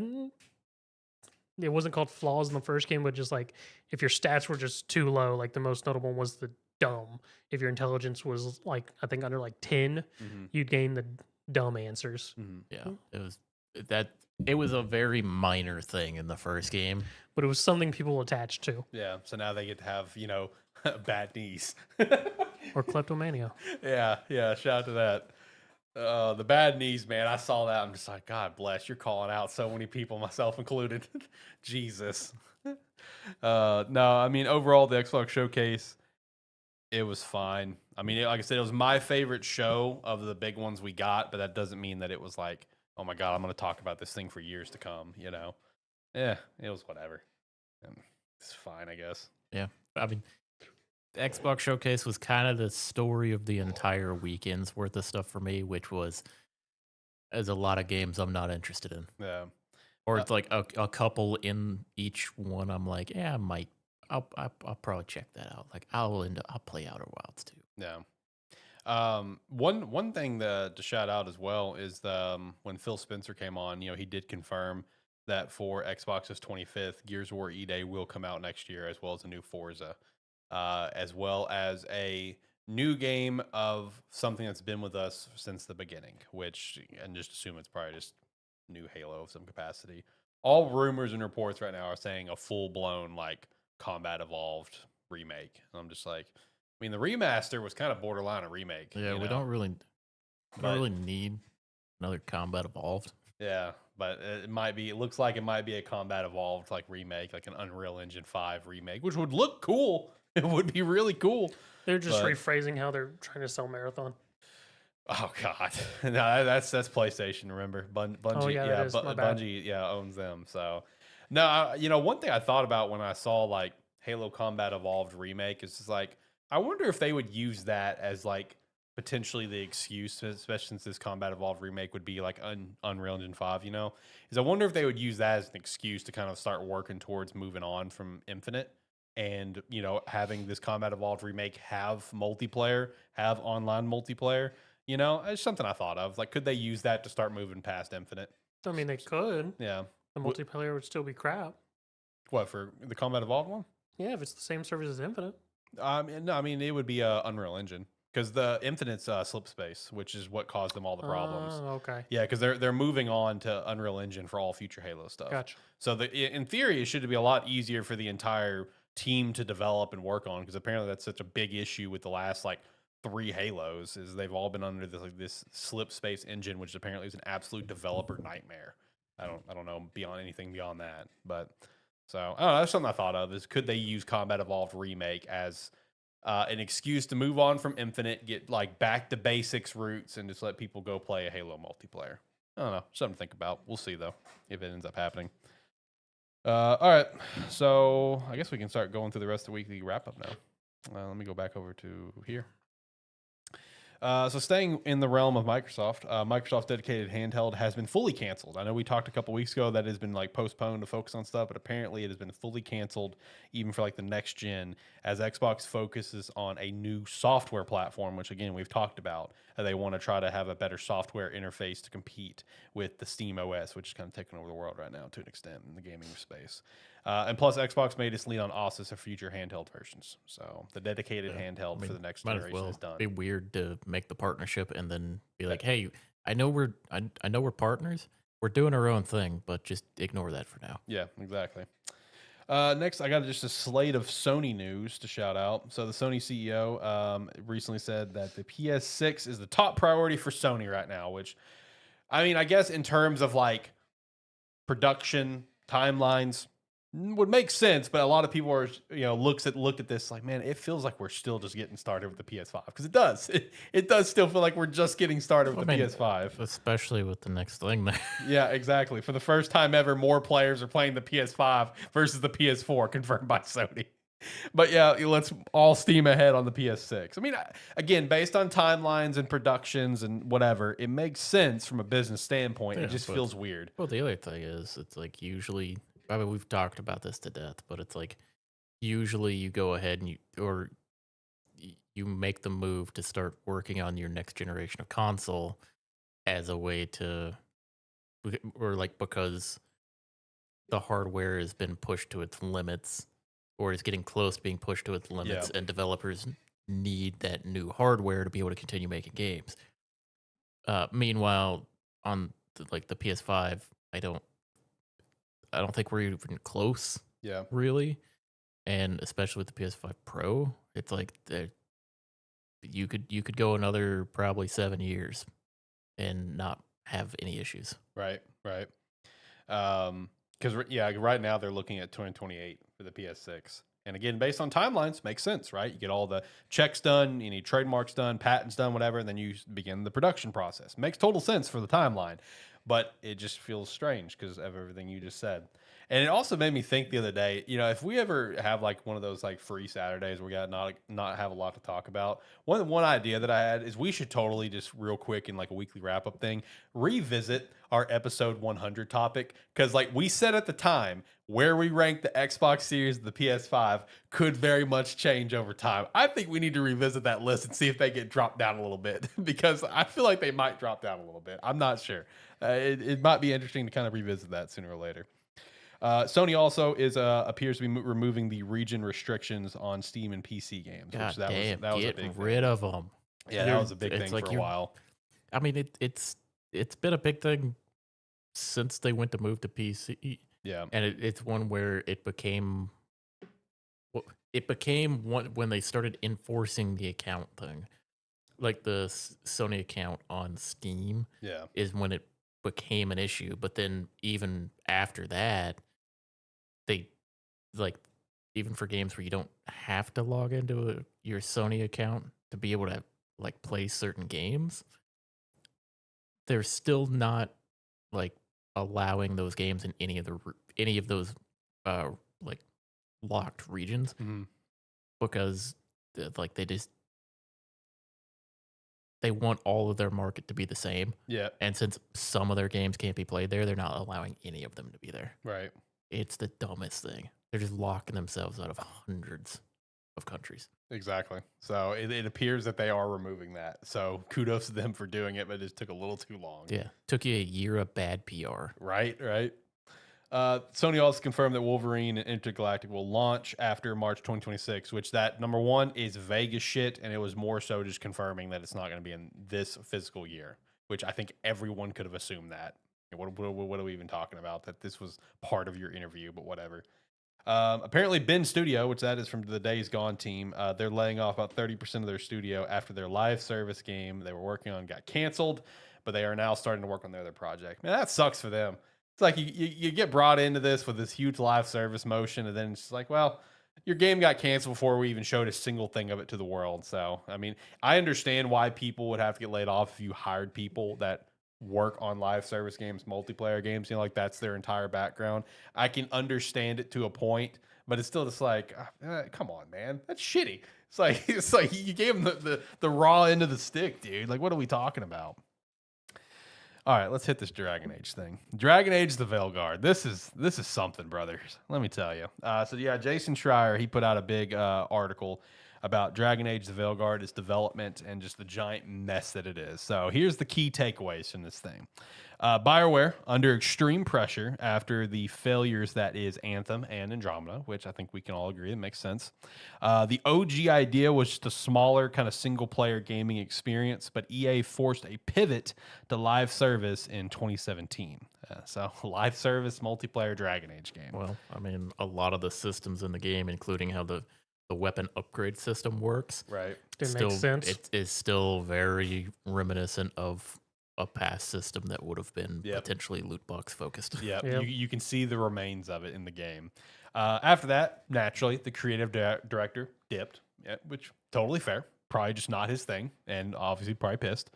New creative director aimed for that lighter tone to fit online gameplay, which is also why the initial trailer for the game gave like a Fortnite feel to it, Yes. as everyone said. The Anthem failure in 2019, which I forgot that was even 2019. Shout out to that. Raised massive doubts about repeating past mistakes. In the pandemic era, the game made another pivot back to single player, but without proper pre-production. The team was just given 18 months to overhaul the game and rewrite the entire story. Tight timelines impacted the lack of meaningful choices in the game, which came back in the alpha testing in 2022 that pointed to there's a severe lack of choices that a game like this should have. There was a last-minute addition of choices. Then the Mass Effect team got brought in, which I remember when all this took place, to help finish the game. The Mass Effect team and the Dragon Age team are just totally different working environments, while the Dragon Age team was apparently super laid back and lax, while Mass Effect team is very structured and like, we have a plan of how we do things and let's do it. The Mass Effect leaders rewrote and added multiple scenes, including the game's finale. Which, you know, I don't want to praise Mass Effect in any way, but the final stretch of the game leading to the finale of Dragon Age is by far the best part of Dragon Age. There's a stark difference. Right. It is a total shift. It's like, we have a bunch of shit that's happening, and then, oh man, look, this ending sequence is awesome. Right. So you can thank the Mass Effect team for that, apparently. So I guess hearing you say that and reading this article, it's just like, oh, well, that makes sense then. You know, that makes sense. And there was more dialogue that was changed after concerned it was going to sound like Forspoken.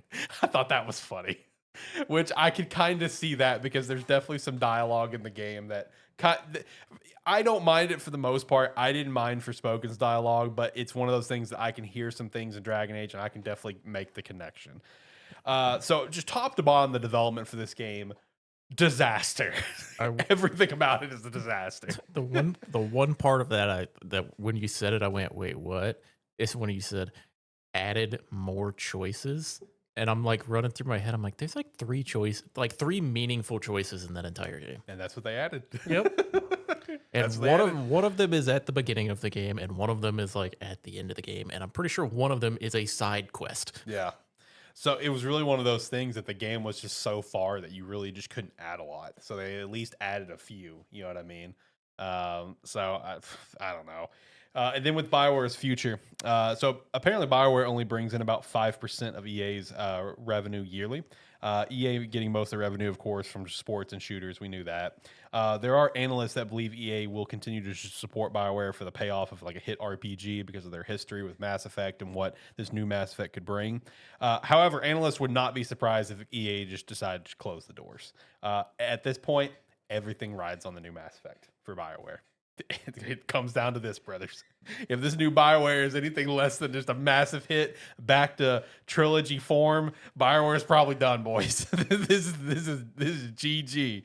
But man, just what an unfortunate situation. Because like Dragon Age Veilguard, it's not a bad game. It's just not a great game. Like you know, like what you said, it's the most 7 out of 10 game. That's what I was gonna say. It is the most game happened. Yeah, it's like game happened. You'll probably have a decent time playing it. Yeah, like I mean, it's fine. It's a fine game. You'll have fun to some extent. Like you'll have times where you'll enjoy yourself. But I mean, to be honest, one of the better games I played last year. There you go. He platinumed it, right? You did platinum it. Yeah. Okay. Yeah, platinumed it. Shout out. So just unfortunate, man. Unfortunate for the Dragon Age team. Unfortunate for BioWare. That this development cycle went. And it's one of those things. It's like, man, this makes me think. I wish BioWare was just like an independent studio again before they ever was purchased by EA. God knows how long ago that was. I don't remember if that was pre Mass Effect 1 or like after Mass Effect 1. I don't remember. I think it was probably before actually, because I think EA had them beforehand because they made one of the Knights of the Old Republic. They did some work on it. True. So yeah, my date back even further. So I don't know. I guess we'll see what happens with BioWare. Like I said, everything's riding on the new Mass Effect. I hope they don't fuck it up for my own heart too. All right, let's move on from there. We've got the Mind's Eye situation, brothers. Like when I saw the writing on the wall for this game. I mean, I haven't seen any of this going on. But like when Mind's Eye kept getting shown off, and I was wondering if I was the only one who was watching it, going, "This is shit," right? Yeah. No, I very much did. thought about it. Everyone did. I like every time it came up, I was like, what is Mind's Eye? I'd start playing it. Oh, it's a shitty game. Yeah. That entire trailer, every time they pulled up the main character, I went, "What's wrong with his face?" Right. And like every time someone showed the trailer, everyone could have all the collective agreement of this is not a game that's supposed to come out in like 2 weeks. Like, what are we doing? The fact this game is coming out in June is a disaster. I don't even know what it's about. I don't know what it's about either. It's like a GTA-esque world. It's like cyberpunk. I thought it was supposed to be like a GTA type experience. Yeah. Or that, or what was that? Was it Ubisoft one? Deus Ex? No, was it Ubisoft? The one where you could like hack into people and stuff. Oh, Watch Dogs? Yeah. So I think it's supposed to be like a blend of those kind of. Yeah. And it's one of those things that it like the game had automatic some form of notoriety behind it because the creative director of the game was the creative director for like all the OG like GTAs that everyone loved and grew up with. You know, 3, Vice, San Andreas. He was part of the Red Dead Redemption team, you know, like as like creative lead, creative director, right? So it's like that alone is what brought everyone's eyes to it to some capacity. It's like, oh, there's a big name behind this. But now everyone's asking, now this game came out, everyone's just like, what did this dude do at Rockstar? You know, it's just like, what happened here? But no, everything about this game said red flags to me, dude, because like he was doing interviews like a month ago saying that he thinks there, you know, studios and publishers around the gaming industry is going to be paying publications to review bomb the game. Then he left the studio right before it came out, which then caused like almost like it felt awkward. Honestly, I think it was part of Summer Game Fest where they showed Mind's Eye. And like the lead, like the CEO of IO Interactive, which is publishing the game, was like the one up talking about it. It just felt awkward. Like he didn't want to be up there, but he I had don't even to. remember that. Hey, He was there. Hey, if you would have watched the IO Interactive showcase, everything about that was awkward. Yeah, I believe it. No, just like everything about this game just screamed red flag to me. And it came in at a 44 on Metacritic. So shout out. It's impressive. And yeah, it is. And Sony is now pulling a Cyberpunk, and they are refunding people for the game. But the difference between Cyberpunk and Mind's Eye is we all had really high expectations for Cyberpunk. People are just buying this to see how shitty it really is. Jesus. But the devs have put out a roadmap to fix the shit show. Just don't. Move on. Like, it's done. You got a 44 on Metacritic. Dude, it's done. Move on, brother. I think the difference there would be Cyberpunk, even playing it was broken. There was something there. Yeah, there was something there. There was a good game. There was something people were interested in there. Nobody gives a shit. Yeah, so devs, no, move on. Move on, brother. Oh, Jesus. All right, next thing. Nintendo Switch 2 is the fastest selling console in history. It sold 3.5 million units in just 4 days. And people said they weren't going to buy it. Right? Right? That's been the only thing I've seen. Yeah. It's like everybody was leading up to it, everybody going, boycott it for the price. And then those articles start coming out. I'm like, yeah, that seems about right. Yeah, seems about right. Boycott Nintendo? What are you talking about? Right? Nintendo announced a new Splatoon spin-off game, Splatoon Raiders, but they announced it very specifically on the Nintendo Today app. So there was no official like announcement about it. It was like on like Twitter or YouTube. It was just on the app. Go on your app. Go get it. You got a new Splatoon game coming out. So what can you tell us about it, Alex? Can't tell you a thing. I don't know. I didn't look. I was gonna say, I feel like this isn't meant to. It's gonna sound bad. I don't mean it to be. I feel like the people that game is made for are the people that would have been on the app. True. Like that's just those are Nintendo players. Yep. They're the ones that would have the app. I've got the app. Be checking it. I've got the app. Don't have notifications on. Don't check the app. Did not know this was a thing until I saw it on Twitter. So shout out. Freedom Wars remastered demo is out right now. I feel like that's something you probably should have put out before the game came out a few months ago. But hey, it's out now, so you can go play it. Was that a PSP or a PS Vita game, Zach? I think it was PSP, right? It was on the PSP. I thought it was on I can't remember. DS. It was one of the two. No, it might have been on DS. I'm pretty sure. No, it was PSP. I just didn't know what this was. Just like I think I'm thinking of a different game. Like just JRPG. Everyone's a prisoner. They're fighting for their freedom. Okay. Right, that one. Yeah. Yeah, I was thinking of a completely different game. Was that PSP or Vita? That would be PSP. I'm pretty sure. Okay, yeah. Yeah, they did a remaster for it. I downloaded the demo. I started the demo. I mean, again, it feels like that's something that you probably should have put out before the game came out, not 4 months later. But whatever, it's out. Still Wakes the Deep's getting a DLC. Sirens Deep launching on the 18th, June 18th. So shout out to that. Still Wakes the Deep. I did try that last year. It's pretty fun. Silent Hill 1 remake was announced by Konami. Bloober Team will be the developer, which they did the Silent Hill 2 remake. So this has got a lot of people pretty excited. Still find it funny they're doing it backwards. Right. They did the popular one first. Yeah, I mean, they did. Yeah. You gotta hit the sales numbers before you have fun with it. Yeah, exactly. Fantasy Life I has passed 1 million units sold. Hey, big shout out, man. Big shout out. Christina's super pumped about this. It's just one of those things, dude. Fantasy Life I just came out in the right era. You know what I mean? So shout out. Witcher 3 rumored to be getting a new DLC. You're in 2026. releasing a new game already. Stop it. Right? It's the connection between 3 and 4. There you We go. don't need it. Yes, we do. No, we don't. Yes, because everyone already hates that it's going to be Siri. So I don't because I haven't played any of the Witcher games, and I'll Well, probably play 4. But a majority of the Witcher fans hate that it's going to be Siri for some reason. So we need this DLC to transition to Siri. You guys are picky. It's like just shut up and play the game. You may hate it, Siri, everybody, but you're gonna play the game anyway. I mean, they are, and they're still going to probably like Siri, but at the same time, they don't like it. Everybody's gonna hate it. I don't want to play Siri. Then they're gonna start playing Siri. And go, oh, I love playing Siri. I mean, he's not wrong. That is true. I'm in agreement with this. That's true. I'm that's in true. full agreement that hate for Siri in Witcher 4 is dumb. Oh man. Where was I? I lost. Oh, Resident Evil 9 is going to be playable in first and third person. Make a decision, damn it. No, it's both. No, Zach, you make a decision. Yeah, you make the call, buddy. Am I playing the new generation of Resident Evil or am I playing the old? Both. Let's see. Hands-on previews of Pragmata are super positive. What is Pragmata? That was that lead off, like one of the lead off Capcom games that was part of the State of Play. So you didn't see the State of Play. Okay. Yeah. It was like it was a sci-fi, like third person shooter. You got like a little robot girl that you're protecting and whatever. Looks cool. Sci-fi mech-ish game with little girl. There you go. That doesn't sound great. Just When you phrase it like that. Just go watch the trailer. Zach, that's what it is. So just watch a trailer later. Yeah, just watch it. You can watch it now if you want. Yeah, exactly.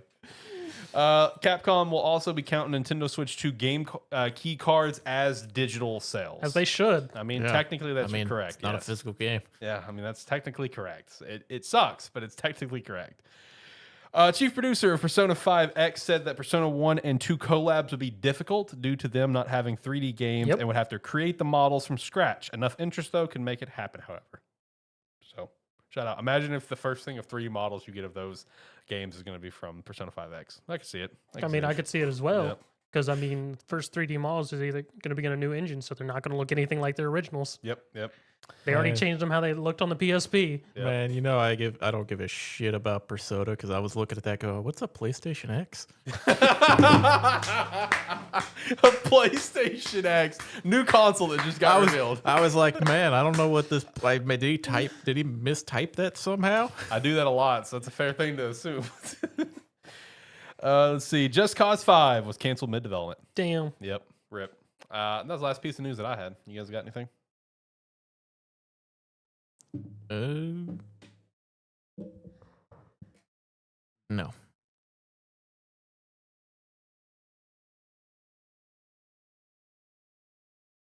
You guys are having too much dead air here. Quit staring at each other and move on. I'm not the lead. I couldn't help it. I was You mesmerized by his eyes. You know he's got nothing over there. I was staring into his soul. He's got nothing. He's been done for about 10 minutes. He's not wrong. All right, time for Gamestetic Game of the Week. John, what are you bringing to the table this week? Gamestetic Game of the Week for this week is a game called The Survivalists. It is a isometric, like, survival craft building type game that can be played in co-op. I don't think there's much of a story to it really, but you kind of just on an island and kind of top down. It's an isometric top perspective, and it's a survival crafting game at its core. It's it's a lot of fun.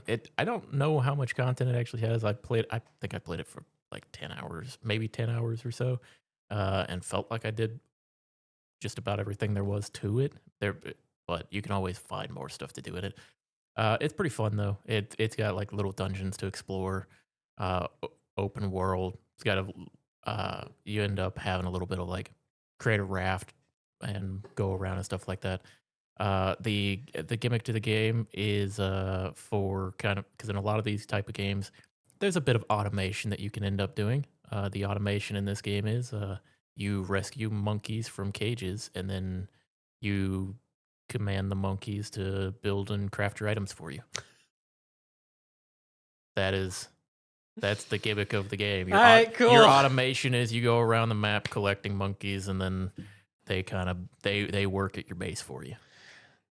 But it's a fun, cutesy little game. I believe it's in the same vein of like the Escapists and them. This is just the survival version, like offshoot type game. So is it in that sort of 16-bit look? Yep. Okay. Yeah, same art style, everything.